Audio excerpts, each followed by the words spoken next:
Alors, bonsoir à tous. Bienvenue dans ce webinaire de présentation de l'école d'ingénieurs ISEN Ouest à Brest. Merci de votre présence ce soir. Donc, ce soir, nous sommes accompagnés de Michael Cabon, qui est donc Pardon, la vidéo s'est relancée, qui est donc le responsable de la formation humaine et sociale à l'ISEN Ouest, enseignant et également responsable de la vie associative à l'école. Bonsoir Mickaël. Bonsoir Charlotte, bonsoir à tous. Nous avons également avec nous Adeline et Martin. Donc bonsoir Adeline, tu es étudiante toi en 3e année. C'est ça, bonsoir à vous. Et nous avons avec nous Martin, Martin qui lui est en 4e année. Bonsoir Martin. C'est ça, en master 1. Bonsoir.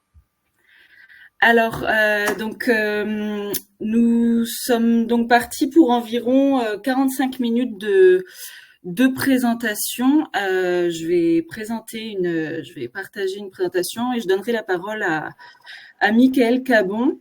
Donc, n'hésitez pas pendant la présentation à poser vos questions. Vous avez un onglet questions qui se trouve sur la droite de votre écran si vous êtes connecté sur ordinateur, ou sinon vous avez aussi la possibilité de poser les questions dans le chat. Alors, je vais partager tout ça. Hop. Et Michael, je te donne la parole dès que tu es prêt. Je suis prêt à prendre la parole. Je vais vous présenter le campus de l'ISEN Brest. Alors, assez rapidement sur la partie formation, parce que vraisemblablement, si vous êtes avec nous ce soir, c'est que vous avez déjà une petite idée des formations qui pourraient vous intéresser sur le campus de Brest. Je peux aussi dire quelques mots sur l'ISEN, et puis on va aller peut-être plus directement, et avec les témoignages d'Adeline et de Martin, sur la vie étudiante, puis toutes les questions qui peuvent se poser, questions pratiques sur la restauration, l'hébergement, la vie associative, et ce qu'on fait que étudier quand on est dans une école d'ingénieurs comme celle de l'ISEN. Donc n'hésitez pas à poser vos questions. On est parti pour une présentation mais vraiment hyper rapide. Je rappelle qu'il y a des portes ouvertes le 1er juin à l'ISEN Campus de Brest et qui permettent de voir le bâtiment en vrai pour voir que je dis la vérité, mais je le jure, c'est ce que je vais dire correspond à la réalité. Vous avez ici une carte qui présente un peu l'étendue des campus et des implantations de l'école, de l'ISEN Ouest. Là, nous, on va vous parler de Brest. Donc, Brest, c'est ce qui est à la pointe, c'est ce qui est aussi en Ligue des Champions pour l'année prochaine. On a également des campus à Nantes et à Caen, et des campus principaux où toutes les formations sont proposées, tous les cycles aussi. Et puis à Rennes et Paris, qui sont des campus sur lesquels on retrouve 2 ans, les 2 premières années des études. C'est une école qui est aujourd'hui implantée à Brest depuis 30 ans, puisque c'est l'année 2024 fêtera les 30 ans de l'école sur Brest, mais elle est un peu plus ancienne dans sa composante, notamment lilloise, même si les deux sont aujourd'hui indépendantes, elles ont des liens historiques assez forts, et l'école de Lille a quasiment 70 ans aujourd'hui.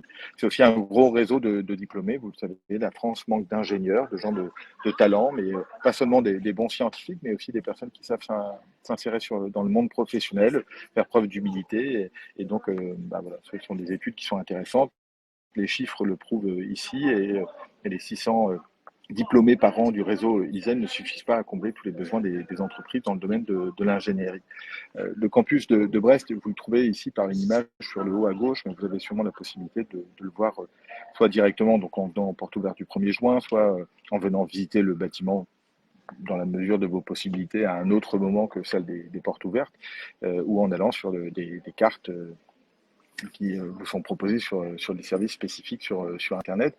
Il est situé, alors nous on dit en cœur de ville, alors il n'est pas au centre de Brest, c'est pas le centre névralgique de Brest, mais on est à quelques minutes du centre-ville. Il est à proximité d'un certain nombre de réseaux de bus, de tramways, de réseaux commerciaux aussi, qui en font un endroit qui est agréable à vivre, facile d'accès aussi à partir de la route, et si tant est qu'il y en avait le besoin.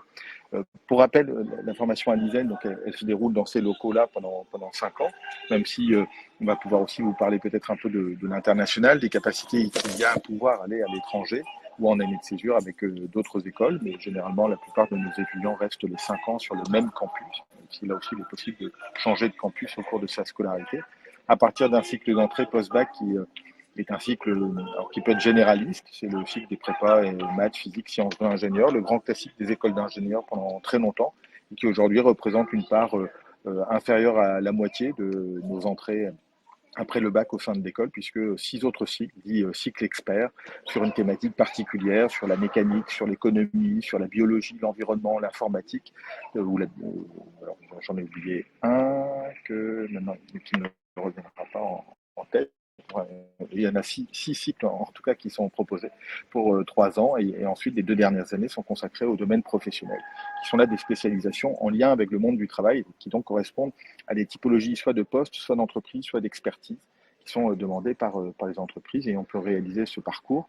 Alors, pour les 2 premières années, nécessairement sous le format d'un statut étudiant, puis pour les 3 dernières années, sur un format qui peut être celui de l'alternance, alors format pour le cycle par apprentissage pendant 3 ans et puis pour le cycle par contrat de professionnalisation sur la dernière année, c'est-à-dire être salarié d'une entreprise et faire sa scolarité au sein de l'école en étant rémunéré. Donc ça, c'est SIPA, c'est pendant les 3 dernières années de scolarité, donc année 3, 4, 5, et puis formation initiale, c'est possible au niveau de la 5e année. Puis si des gens ne souhaitent pas le faire, c'est pas une obligation non plus. On a ouvert finalement le champ des possibles pour essayer de s'adapter aux besoins des différents étudiants en fonction de leur parcours, en fonction de leur vie et de leurs souhaits.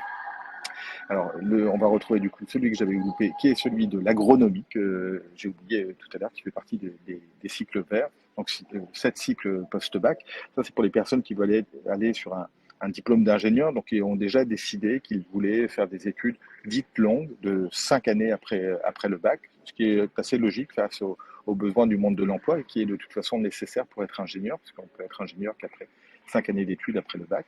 Ici, nous, on propose des prépas intégrés, c'est-à-dire directement après le bac, mais il est possible aussi de rentrer à l'ISEL après une classe prépa, après parfois un DUT ou un BTS, selon les partenariats qui ont été noués avec eux. Et puis, peut-être nouveauté de l'année qui vient sont la mise en place de bachelors, donc là, qui ont vocation à durer normalement 3 ans. Et après, les personnes vont sur le marché de l'emploi, même si là aussi, il est possible de poursuivre ses études selon un certain nombre de conditions. Et donc, à l'ISEN, à la rentrée, va ouvrir un bachelor en intelligence artificielle, un sujet qui est aujourd'hui qu'on a qualifié de tendance pendant longtemps, mais c'était oublié que finalement l'intelligence artificielle, ses débuts datent des années 50.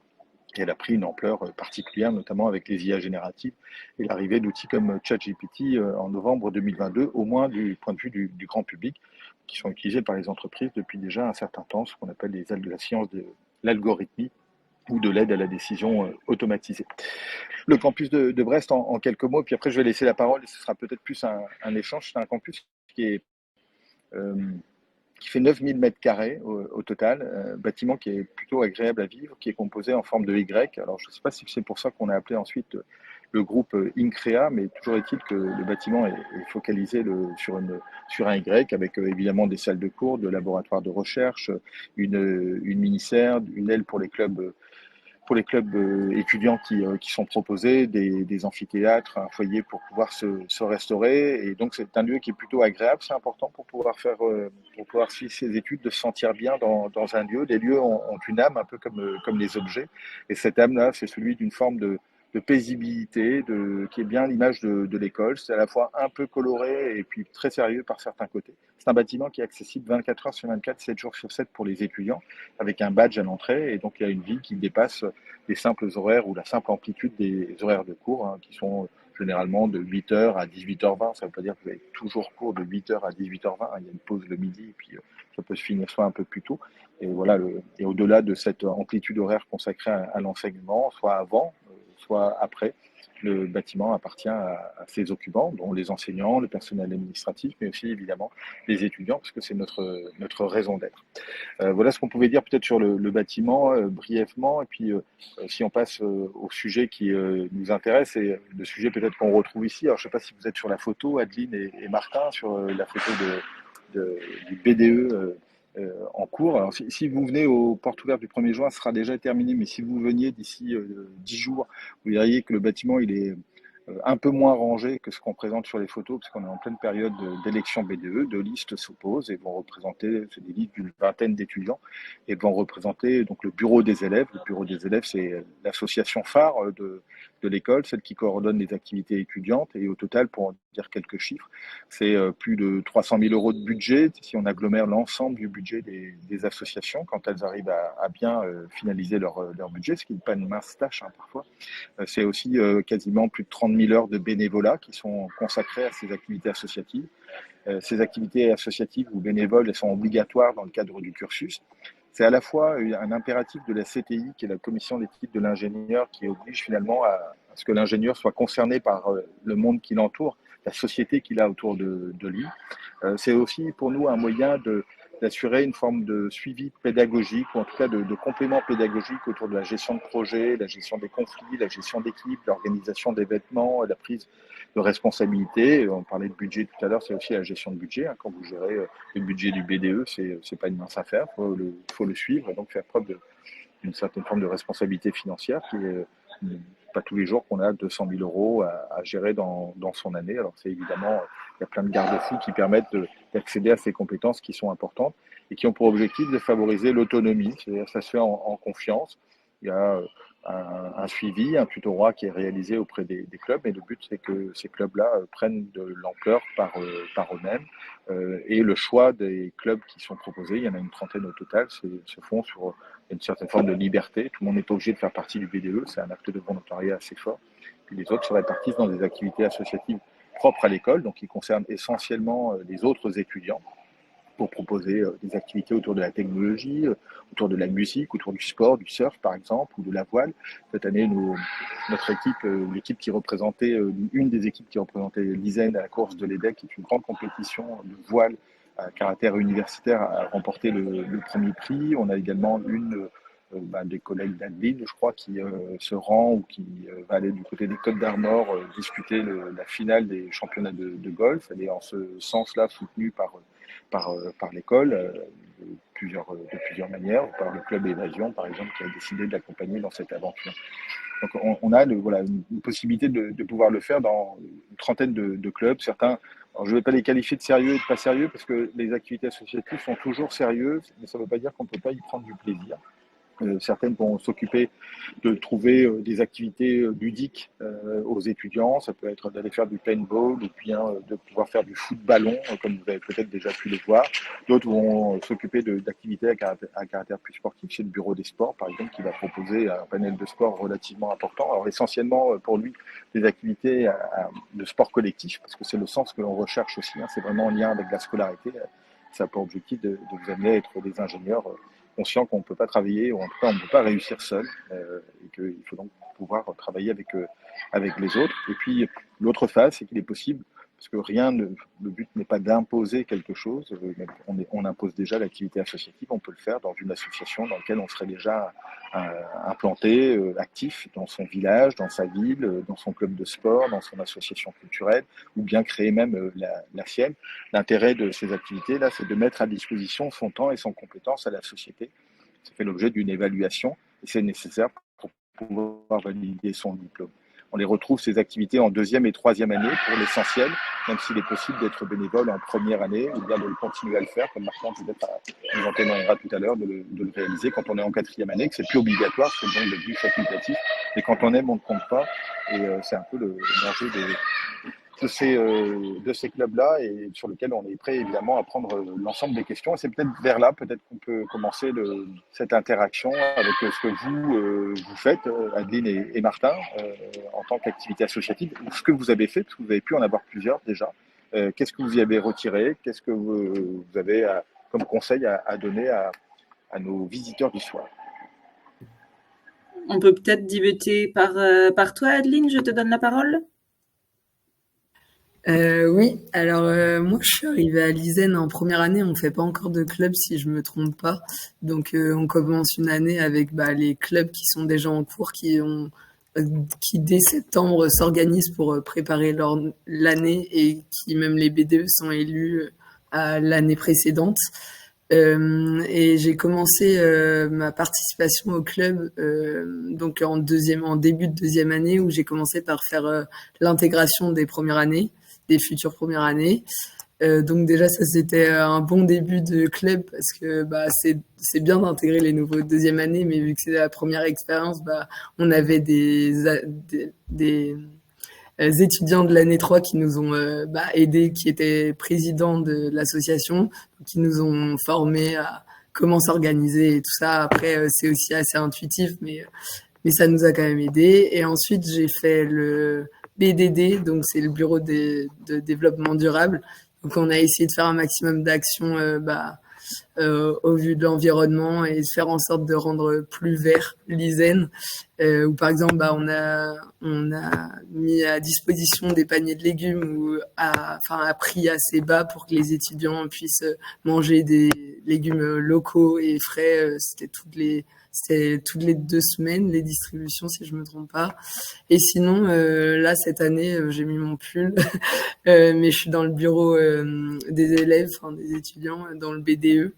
Et là, pour le coup, c'est une organisation encore plus grosse. Donc, je suis montée, enfin, il n'y a pas de hiérarchie entre les clubs, mais c'est juste le B2, ça prend plus de temps puisque c'est toutes les soirées, toute l'année. Toutes les 2 semaines, on a des after-work où on fait en sorte de faire vivre les étudiants pour qu'il n'y ait pas seulement les cours dans la vie étudiante et que derrière, on organise des activités très bien ludiques et des soirées pour lâcher prise, si je peux me permettre. Et voilà, je pense que j'ai fait le tour de ce que j'ai pu faire. Merci beaucoup, Adeline. Après, on reviendra un petit peu peut-être sur ton parcours. Enfin, on te demandera de te présenter, voir quel cycle tu as fait. Mais du coup, Martin, je te donne la parole pour que tu nous expliques un peu ton histoire au niveau des clubs à l'ISEN. Mais bien sûr. Alors, moi, j'ai commencé par être coach pour le bureau des sports pour permettre justement qu'il y ait un cours de volley qui soit mis en place parce que j'en pratiquais un peu avant. Donc ça, c'est la première expérience que j'ai eue. Ce n'est plus le cas maintenant, mais à l'époque, coach, c'était un peu en dehors du BDS. Et du coup, je n'entrais pas beaucoup en interaction avec d'autres membres de mon club. Donc c'était un potentiel regret, mais ça a été changé vu que maintenant les coachs font vraiment partie du bureau des sports, donc ils participent à la mise en place d'événements, tout ça, donc c'est super. Et donc, et on m'a proposé de faire partie d'une liste BDE. Et donc, j'y ai vu une opportunité de plus m'investir dans un club réellement. Moi, j'étais au pôle événementiel, donc c'est ça, c'est un peu l'organisation des soirées pour leur mise en place ou d'événements multiples. Et donc, on a gagné, donc super. J'ai pu faire parce que il y a une année où on prépare la liste et une année derrière où si on est élu, on gère l'ISEN en tant que bureau des étudiants. Donc, c'était une super expérience que je n'ai pas réitérée en dernière année parce que je voulais créer ma propre association. Et du coup, donc ça a cultivé en moi une grande envie quand même de m'investir à côté cours. Bon, parfait. Merci pour vos témoignages à tous les deux. Je vois juste rapidement qu'on a une question on a une question qui a été posée, donc on va y répondre comme ça. Nathalie Kathleen aura la réponse à sa question. Donc Nathalie nous demande, est-ce qu'il y a une différence de statut entre les différentes écoles de l'ISEN? Nous avons vu que l'école de Caen était hors contrat. Alors, Mickaël, peut-être je peux te laisser y répondre. Alors, Nathalie, il n'y a pas de différence de statut entre les différentes écoles, quel que soit le campus. Le statut, c'est un statut associatif, parce que de toute façon, c'est la même école, hein, c'est l'ISEN Ouest, et puis il y a le campus de Brest, le campus de Caen, le campus de Nantes, de Rennes et de Paris, donc c'est la même structure. Je pense que le point auquel vous faites allusion, c'est peut-être autour des classes préparatoires qui sont proposées, et donc effectivement sur les classes préparatoires maths, physique, sciences de l'ingénieur, que nous on appelle les cycles généralistes des sciences de l'ingénieur, CGSI. Ces classes sont sous contrat avec un autre lycée, en tout cas en collaboration avec un lycée. Donc il y a 2 lycées, un à Brest et un à Caen, qui pour lequel on opère des classes préparatoires en partenariat avec eux. Enfin, voilà. Et je préciserai ma réponse si je l'ai mal compris. Euh, donc, on est sous contrat, le design est donc une structure associative, et on est sous contrat avec l'État sous la forme d'un ESPIC, d'un établissement d'enseignement supérieur privé d'intérêt général. Ça pose aucune autre difficulté. Les étudiants ont le statut d'étudiant, ont accès aux bourses, aux cités universitaires, aux restaurants universitaires, aux aides qui y sont associées. Et le diplôme est reconnu par la CTI, donc permet de faire valoir son niveau équivalent Master 2, son diplôme d'ingénieur, à travers le monde, parce que c'est un diplôme qui est reconnu, qui est plutôt spécifique à la France, le diplôme d'ingénieur. Avec son réseau d'écoles d'ingénieurs. Dans les pays anglo-saxons, c'est souvent des universités qui le proposent. En France, c'est un autre stade. Donc, si vous avez une question plus précise ou un complément qui vous est nécessaire, n'hésitez pas à le poser. Parfait, merci beaucoup. Je rappelle que la voix d'Adeline n'est pas la vraie voix d'Adeline. Parce que ce week-end, elle était dans un festival qui s'appelle Les Petites Folies du côté de Lampol-Ploirzel, et qui est intéressant aussi pour montrer qu'il y a une vie en dehors de l'école. Ça compte véritablement pour nous. Il y a 3 points qui sont associés. Le tout est toujours fait en fonction des recommandations de cette commission là, qui dépend de l'État, qui est celle de la CTI, qui valide les écoles publiques comme privées, comme associatives comme celle de l'ISEN, ça veut dire qu'elle n'a pas de but lucratif, qui est de faire en sorte qu'il y a vraiment 3 compétences ou 3 enjeux qui sont associés. Il y a à former des bons ingénieurs. Et un bon ingénieur, c'est quelqu'un qui va avoir des compétences techniques, pour trouver des solutions à un problème, qui va pouvoir travailler en équipe et qui va être en capacité de communiquer. Donc les enjeux sont de développer les compétences techniques et puis d'autres compétences plus personnelles peut-être. Et puis on s'est ajouté à cela, nous, l'idée que on avait en face de nous des jeunes qui ont entre 17 et 23 ans quand ils font leur scolarité au sein de l'école, 17 ou 18 ans quand ils rentrent, 23 quand ils sortent, que c'est un âge où on débute aussi pleinement, on va dire, sa citoyenneté, et tous les enjeux pour nous et les activités associatives dont on parle ce soir ont pour objectif de montrer qu'il faut participer à la société à la mesure de son talent, de ses capacités, de son envie aussi, et qu'on ne peut pas y être tout à fait indifférent. Donc c'est de comprendre les enjeux, ça c'est plutôt la partie court, géopolitique, cartographie des controverses, sociologie des organisations, démocratie, pensée critique, culture générale, etc. Mais aussi de pouvoir y être acteur. Ça c'est le but des activités associatives qui sont proposées. Martin nous montre que ça peut être pu initier, alors c'est sûrement lié aussi à sa personnalité, et dans un autre cadre ça aurait pu aussi déboucher sur la création d'une association, mais en tout cas ça témoigne que quand on veut... Il y a une phrase de Nelson Mandela qui est assez intéressante, qui correspond un peu à ça, qui est sois le changement que tu veux dans le monde. Et c'est un peu ce qu'on veut proposer aussi à nos étudiants, déjà de savoir définir quel changement ils ont envie d'être. Ça, c'est le premier point, parce qu'on peut être plusieurs changements. Enfin, tout le monde n'est pas obligé d'avoir le même objectif dans la vie. Et puis le 2, c'est de pouvoir aussi leur donner suffisamment d'assurance, de moyens, de réflexion, de soutien, quand il en a besoin, pour pouvoir le mettre en œuvre complètement. Et le 3e point, parce que j'avais dit qu'il y en avait 3, au-delà de former des bons ingénieurs, de former des citoyens pour demain, ceux dont on a besoin dans une société qui est un peu troublée, on le voit quasiment tous les jours. 3e point, c'est de faire en sorte que les êtres humains que nous accompagnons soient des êtres humains épanouis dans tous les sens du terme.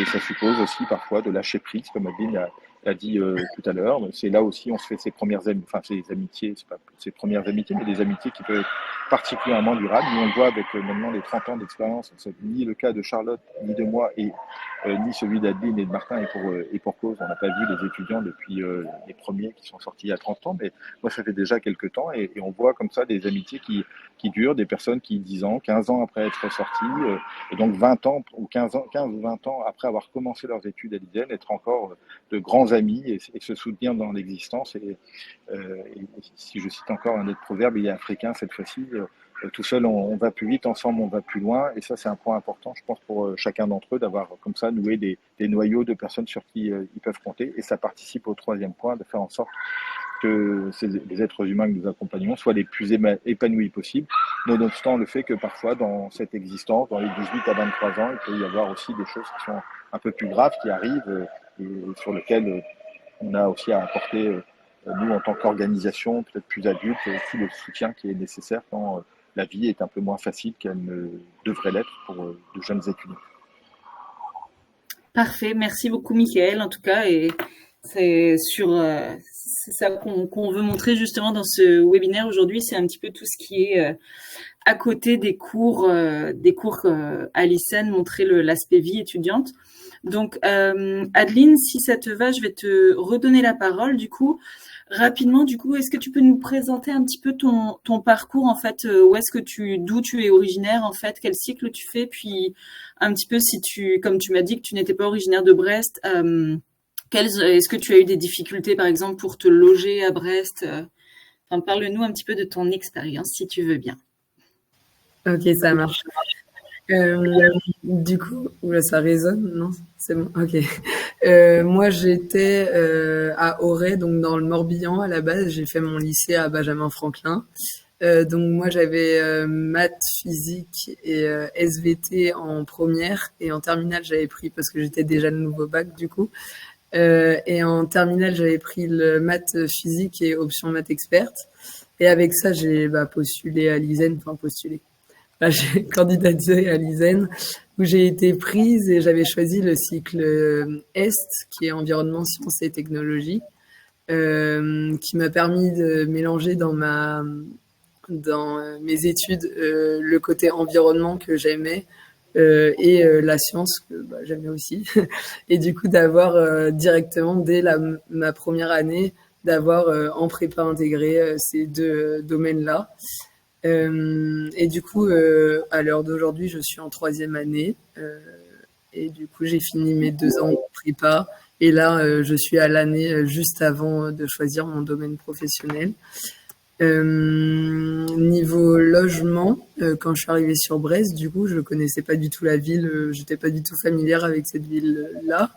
J'ai pu avoir accès à Isen Imo, qui est un des clubs de l'ISEN où en venant à une porte ouverte, on m'a fait prendre connaissance de ce club-là et des logements qui c'est pas eux qui mettent à disposition, mais ils font de la communication sur des logements proches de l'ISEN pour nous permettre d'en avoir, et ça m'a permis de tomber sur une annonce qui est à peine à 7 minutes à pied de l'ISEN, où j'ai pu tomber sur une colocation où j'ai rencontré mon coloc que j'ai toujours actuellement, et on a changé d'appart entre-temps, et je pense qu'il a amené à une amitié assez forte. Et donc j'ai pas du tout eu de galère de logement, c'était assez simple, et ça c'est aussi de la part des clubs de l'ISEN, d'où l'importance des clubs.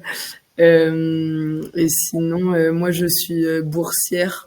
Du coup, j'ai accès à une bourse tous les mois qui m'aide à participer à ma vie, aux courses à faire, à l'essence quand je dois retourner chez mes parents, voilà. Et donc j'ai le repas à 1 euro aussi au Crous, dès que je peux y aller. Sachant que le Crous le plus proche de l'ISEN, il est, si je me trompe pas, à 18 minutes à pied. Donc le midi, c'est un peu juste pour y aller quand on est en première et 2e année. Parce que, moi, je sais que j'avais pas le temps. J'avais fait l'expérience une fois, et il n'y a pas le temps de faire la file parce que le Crous, il y a quand même un peu de file quand on arrive en plein milieu du service.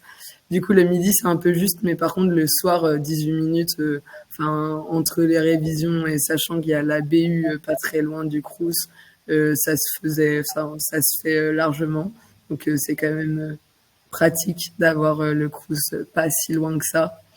Et donc, voilà, je crois avoir fait un peu le tour de ce que... Voilà, je sais pas. Très bien. Non, merci pour ton témoignage. Après, on verra s'il y a des questions plus spécifiques. N'hésitez pas à les rentrer dans le chat ou dans l'onglet questions. Martin, si tu veux bien te présenter aussi, puis répondre un petit peu aux mêmes questions, donc ton parcours, puis tout ce qui est niveau logement pour toi, comment ça s'est passé? Ouais. Tout d'abord, moi au départ, je pensais pas forcément faire une prépa. Et puis je suis tombé sur l'ISEN, et puis j'aurais jamais fait une prépa classique à MPSI parce que ça m'aurait trop demandé et j'aurais pas été sûr de tenir la charge de travail et même charge mentale de faire que des maths, physique, anglais, sciences de l'ingénieur. Et du coup, le fait qu'il y ait l'environnement, qui est un sujet qui me tentait bien, bah, ça m'a donné envie de faire ça. Donc, comme Adeline, j'ai fait environnement, sciences et technologies comme premier cycle, pendant mon cycle de classe préparatoire, qui découle justement, qui a découlé sur un domaine professionnel numérique, environnement et développement durable, qui est la continuité de ce premier cycle qui m'avait plu. Et donc, c'est des applications plus techniques et intéressantes. Sinon, pour revenir à la vie étudiante, moi, je suis de Saint-Renan, donc à côté, et du coup, enfin, chez mes parents, je veux dire. Et donc, je n'ai pas pris de résidence pendant mon cursus à l'ISEN, mais ça le fait très bien en fait parce que c'est bien desservi via un réseau de cars, et ça doit être pareil pour certaines villes des alentours. Et sinon, concernant ce que je mangeais le midi, bah, il y a le Super U de Kéréderne qui est juste en face, et il y a d'autres solutions. Sinon, les clubs se relaient pour faire de temps en temps, je crois, des repas le midi à des prix raisonnables, de l'ordre de 3 euros ou quelque chose comme ça. Et sinon, il y a toujours la solution du rue, mais effectivement, alors 18 minutes, j'aurais dit peut-être un peu moins, Adeline, mais peut-être je marche vite, je ne sais pas, mais sinon, ouais, bah, quand on termine à midi et qu'on reprend à 14h, c'est vraiment jouable. Il faut juste essayer d'y aller effectivement au plus tôt. C'est jouable, mais c'est pas très pratique, donc c'est vraiment le soir que c'est le plus utile, le rue, je trouve aussi. Parfait. Et c'est vrai que tu mentionnes donc que les clubs se relaient un petit peu pour faire des activités le midi, enfin des repas. C'est vrai ça dépend. Je pense que c'est chaque club. J'imagine c'est coordonné par le BDE. Non, peut-être Adeline, tu sauras nous en dire plus. Mais chaque club peut soulever des fonds en fait pour son association, pour son club, via différentes actions comme celle-ci, préparer les repas, des choses comme ça.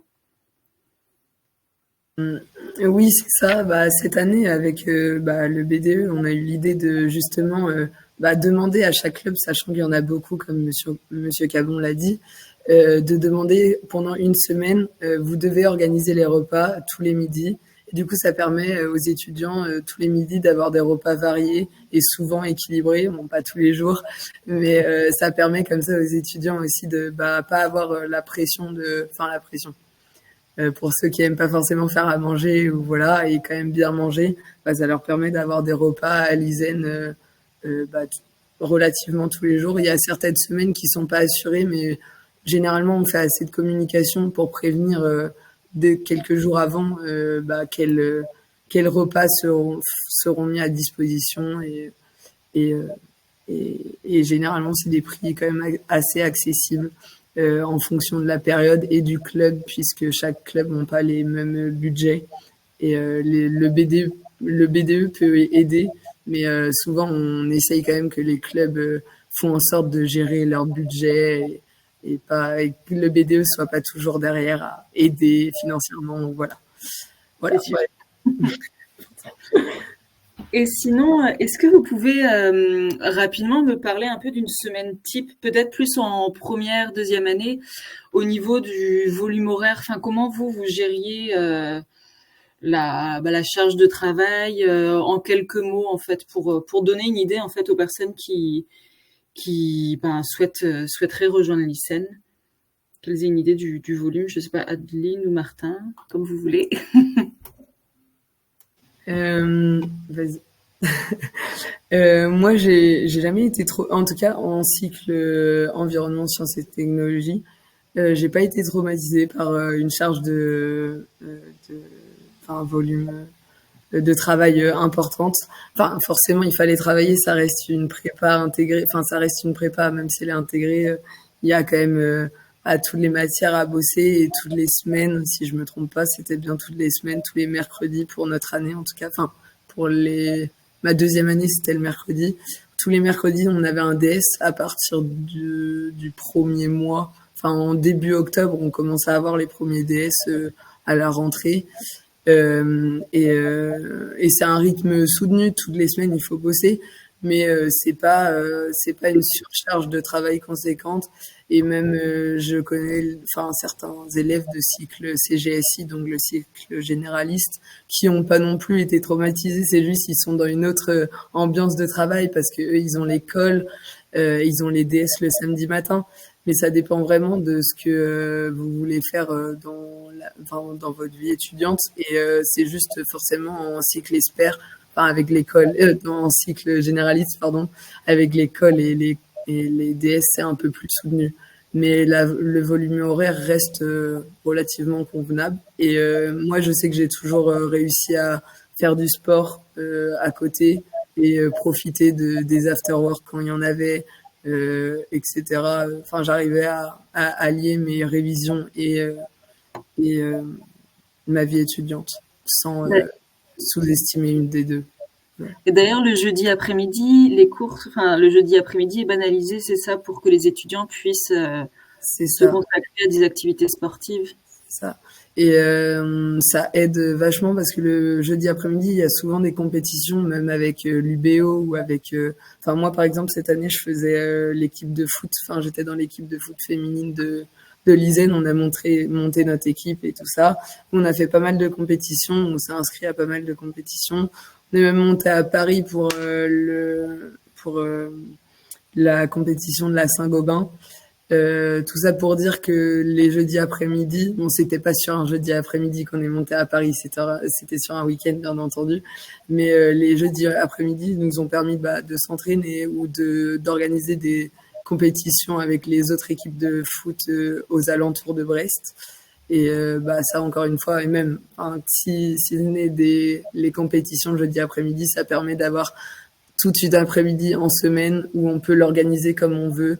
Et je pense que c'est aussi pour les gens qui préfèrent travailler et consacrer leur vie étudiante plus à se focaliser sur le travail, ça permet aussi d'avoir une après-midi pour se concentrer, pour réviser quand il y a un DS qui arrive la semaine d'après, ou si c'est des mathématiques par exemple, souvent le jeudi on va bosser un peu pour anticiper le mercredi d'après. Voilà, donc non, les volumes horaires, et puis en première et deuxième année c'est souvent du 8h, 17h45. Donc ça reste convenable par rapport aux horaires de lycée. C'est la même continuité, quoi. Ouais. Martin, toi non plus, pas traumatisé avec tes premières années? Alors j'aurais peut-être un discours légèrement différent, même si j'ai pas été traumatisé non plus. Mais j'étais pas forcément une tête de classe quand je suis arrivé, donc ça m'a nécessité pas mal de travail. Quand même mes 2 premières années, en particulier la deuxième qui est quand même un peu plus dure que la première. Mais il fallait quand même que je précise que je suis arrivé en 2020, ce n'est pas une année au hasard, puisque c'était l'année du Covid, donc on a eu pas mal de distanciel, donc ça c'était pas évident non plus à gérer. Je pense qu'on n'a peut-être pas acquis de la même façon les bases pour la deuxième année, donc ça a été, j'ai dû être assez régulier sur ma première et deuxième année. Mais sinon ça allait. Après c'est ça, j'étais en train de créer une liste BDE aussi avec d'autres étudiants en deuxième année, donc ça faisait beaucoup à gérer, mais au final ça me fait très bien. Je m'en suis sorti. Et si je peux compléter, juste par rapport à, je pense que ça dépend vraiment aussi des matières que vous choisissez en première et terminale. Bon, je pense que la plupart qui sont là ont déjà choisi leur matière. Mais personnellement, j'avais déjà maths et maths experte. Donc déjà, le programme de maths de l'ISEN en première année, il a été simplifié pour moi parce que j'avais déjà vu pas mal de connaissances en terminale grâce à mes options. Mais ça veut pas dire que quelqu'un qui a appris maths complémentaire en terminale n'arrivera pas à gérer le niveau de maths à l'ISEN. Enfin, j'ai plein d'amis qui avaient pris que SVT et physique ou physique et sciences de l'ingénieur, et ils s'en sont sortis, ils sont en troisième année avec moi, il n'y a pas de souci. C'est juste que du coup, au lieu de bosser en terminale, ils ont bossé en première année. Alors que moi, j'ai dû peut-être acquérir beaucoup de connaissances en terminale que eux ont dû les acquérir juste leur première année de dizaine. Voilà, c'est la seule différence, c'est pour ça. Voilà, mais tout est faisable, il n'y a pas de souci. Voilà. Ouais, c'est bien d'avoir précisé. Merci. Oui, bonne précision. Alors, je vois qu'il n'y a toujours pas de questions, donc c'est que vous devez être très, très clair ou qu'il n'y a pas de questions. Peut-être, est-ce que l'un de vous deux pourrait nous dire un mot, peut-être plus toi, Martin, qui est en 4e année, sur l'international? Parce qu'il faut savoir que à l'ICEN, les étudiants, donc les élèves ingénieurs, ont l'obligation d'effectuer un séjour à l'international. C'est un des critères de la CTI dont parlait Michael Cabon tout à l'heure, la commission des titres d'ingénieur. Donc, je ne sais pas si toi, Martin, tu as déjà été confronté à cette expérience à l'international. Oui, tout à fait. Alors, j'ai fait 1 mois en Irlande l'été dernier en faisant du Workaway. C'est une plateforme qu'on nous a présentée avec l'IDEN et qui franchement, c'est une belle découverte qu'on nous a proposée là. Et je vais faire un des derniers stages qu'on peut faire à l'ISEN, qui est le stage technique. Donc pendant 3 mois, je vais partir en Roumanie là faire mon stage et ainsi faire toutes les semaines qu'on est censé faire et même les dépasser. Mais je souhaite à quiconque de partir à un maximum de toute façon quand c'est possible. À l'époque, la vieille époque, pas si vieux que ça en fait, mais on ne pouvait pas partir en 2e année. Je sais que c'est maintenant quelque chose qui est possible et je n'aurai qu'un mot, foncez si vous pouvez, c'est top de partir. Ouais, ça permet d'apprendre beaucoup de choses. Il y a des choses qui sont permises avec, il y a des bourses Erasmus, il y a des choses comme ça, il y a des écoles qui sont partenaires de l'ISEN, donc en s'y prenant bien en amont et en sachant quand on veut partir ou dans quelle modalité, on peut faire en sorte, sous certains critères, de partir autant qu'on veut.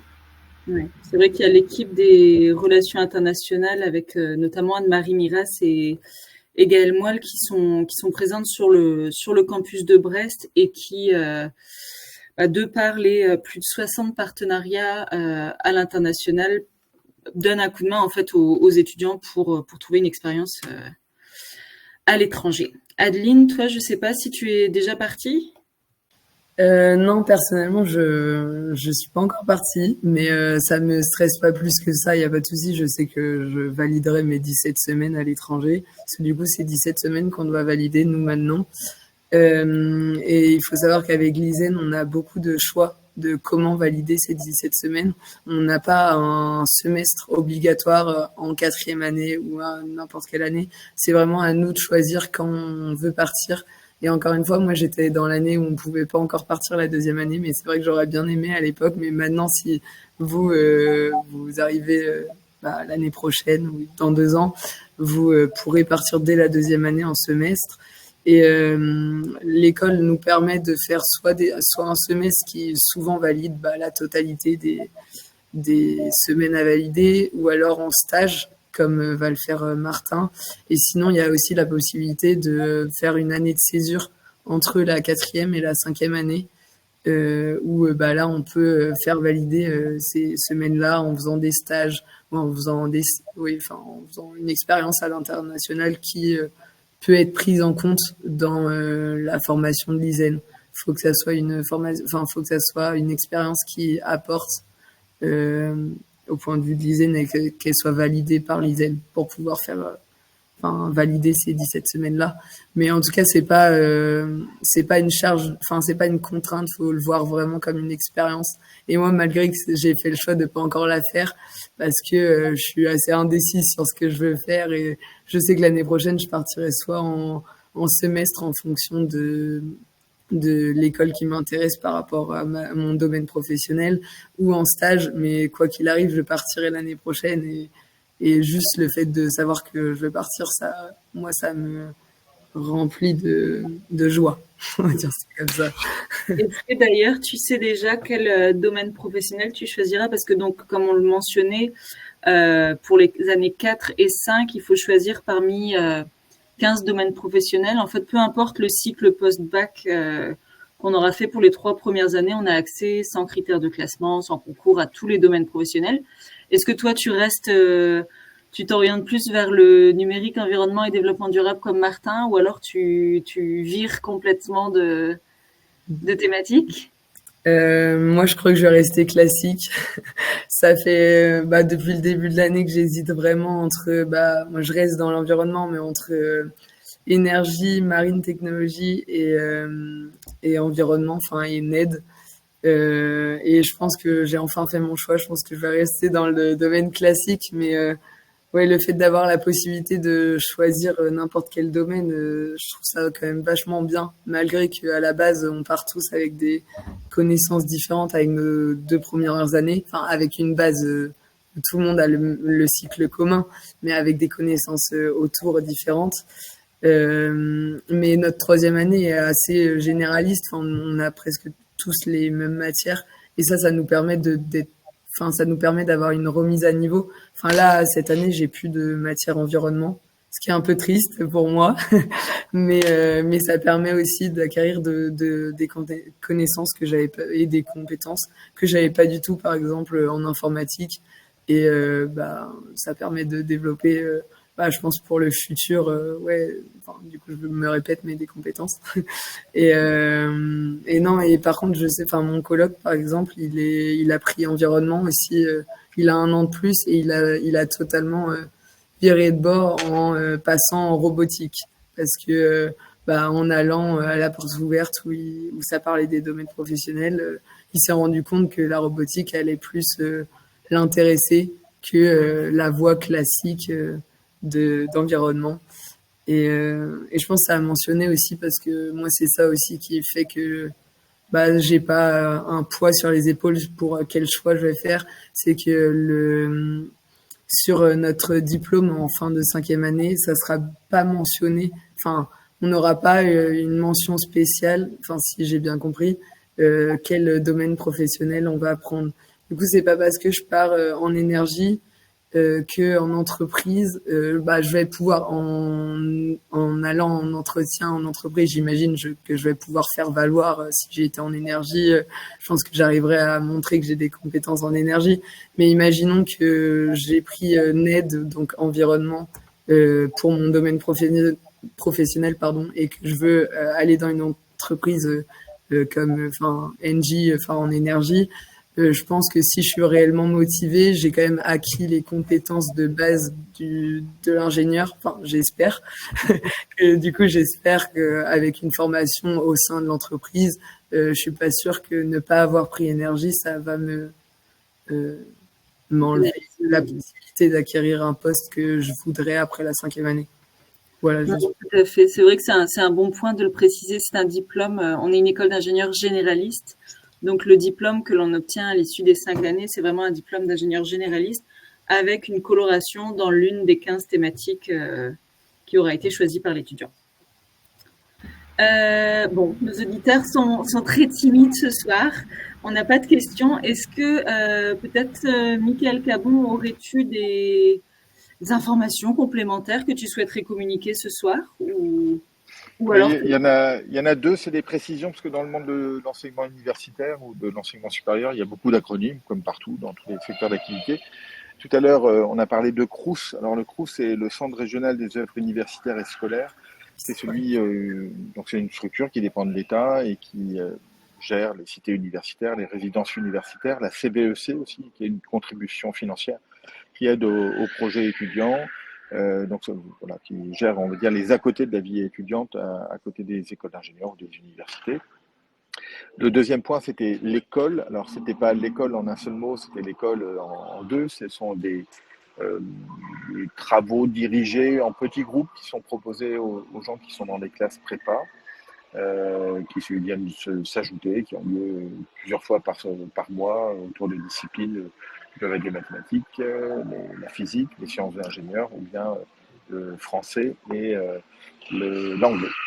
Ça, c'est pour la précision, parce qu'il y a tout un vocabulaire. On s'y fait assez rapidement, d'ailleurs, la preuve, puisqu'on parle en acronyme par la suite. Et puis, peut-être deux derniers points.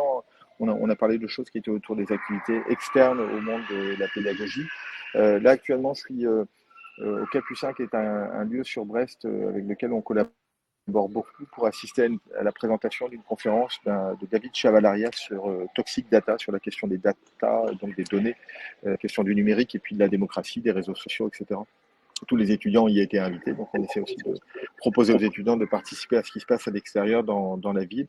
Et puis Martin a pu participer, là, il y a quelques semaines de cela, un peu avant les vacances d'avril, et une semaine sur l'entrepreneuriat, que Adeline aura la joie de découvrir l'année prochaine pour voir quelles sont les formes d'entrepreneuriat qui peuvent exister, d'entrepreneuriat associatif ou économique, d'intrapreneuriat à l'intérieur d'une entreprise avec beaucoup de témoignages de personnes qui sont venues raconter toute la diversité qu'il y a à entreprendre.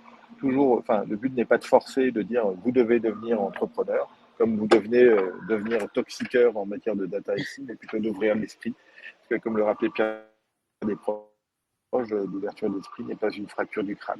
Voilà, comment on pourrait terminer la présentation. Merci beaucoup. Vous avez d'autres questions, d'autres questionnements.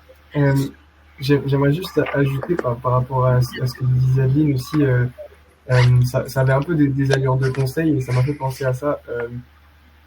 En fait, c'est super aussi la vie étudiante, je trouve, à l'ISEN, parce que le fait qu'il y ait beaucoup d'événements et des choses comme ça nous rapproche des générations d'avant et on n'est pas seulement enfermé dans des activités avec notre classe et notre année. Mais du coup, ça permet aussi de récolter un certain nombre de bons conseils qui sont utiles après pour que ce soit pour un choix de domaine professionnel, pour comment s'y prendre pour le stage ou pour l'étranger. Ça aide beaucoup, je trouve. Donc, ça trouve aussi là son intérêt, je trouve, la vie étudiante à l'ISEN. Tout à fait. Ah, je pensais que non, Adeline. Je sais pas. Est-ce que tu sais rajouter quelque chose aussi? J'ai hésité, mais je pense que c'est important. Enfin, moi, ça m'aurait peut-être rassuré si j'avais su ça avant de rentrer à l'ISEN. Bon, j'en ai pas forcément eu besoin, mais je sais que ça a aidé quand même pas mal de personnes, enfin, de mon entourage, qui, quand on arrive à l'ISEN, on peut souvent avoir peur d'aller en prépa. Nous, c'est une prépa intégrée, mais ça reste une prépa. Peur du niveau quand on y arrive. Mais il faut savoir qu'à l'ISEN, les personnes qui ont eu des notes assez compliquées, mais qui restent, c'était souvent pas des 2 quand même, c'est pas comme on peut entendre dans certaines prépas où t'arrives, c'est des 2, ton moral est à 0. Non. À l'ISEN, généralement, ça reste convenable. Et il faut savoir que il y a à certaines matières, il y a des cours pour compenser j'ai peur de dire d'une mauvaise façon, mais pour essayer d'aider les étudiants avec des difficultés, il y a des matières qui sont mises à disposition, des cours complémentaires pour que ces étudiants-là arrivent à acquérir les compétences pour bien vivre la suite de l'année. Et je pense que ça a aidé quand même pas mal d'étudiants. Ouais. Je trouve que c'est important de le préciser. Ou si vous avez peur pour le niveau en maths, sachez que peut-être que votre première note sera pas mais sachez qu'après il y aura des cours qui seront mis à disposition et que vous pourrez y participer pour compléter vos connaissances en mathématiques. Des cours de soutien. Ouais, voilà, c'est ça, des cours de soutien. J'avoue, je l'ai pas dit, mais c'est ça. Okay. Ouais. Bon, écoutez, il est 18h56. On va pouvoir clôturer cette session d'information. Je me permets de rappeler pour celles et ceux qui le souhaitent et qui sont à proximité que nous avons notre prochaine journée porte ouverte le samedi 1er juin, donc d'ici une dizaine de jours, de 9h à 16h en continu. Donc au cours de cette journée, en fait, vous aurez l'occasion de rencontrer des étudiants, rencontrer les enseignants aussi, bien évidemment, les responsables de chaque cycle post-bac et de chaque domaine professionnel. Il y a un programme de conférences également qui a été établi sur différents sujets, le métier d'ingénieur, différentes présentations. Le programme est en ligne sur le site de l'ISEN Brest, donc n'hésitez pas à aller le consulter et à vous inscrire. On sera là pour vous accueillir avec plaisir. Donc, merci Martin, merci Adeline, merci Michael Cabot pour votre temps et votre précieux témoignage qui, je l'espère, a pu aider celles et ceux qui étaient présents ce soir. Bonne fin de journée à vous. Et merci. Merci, bonne soirée. Au revoir. Au revoir.